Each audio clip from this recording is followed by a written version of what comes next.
Setting your approvals policy in KettleiQ. In this short training, I'll show you how to set a dollar threshold for purchase orders, require independent approval, and restrict who's eligible to approve. Let's take a look. You'll find this under Settings, Approvals Policy from your dashboard.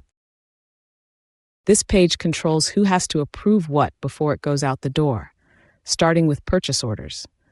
When approval is required, every PO a buyer creates is submitted for review, and a buyer can't approve their own. That's the separation of duties control. Set your dollar threshold.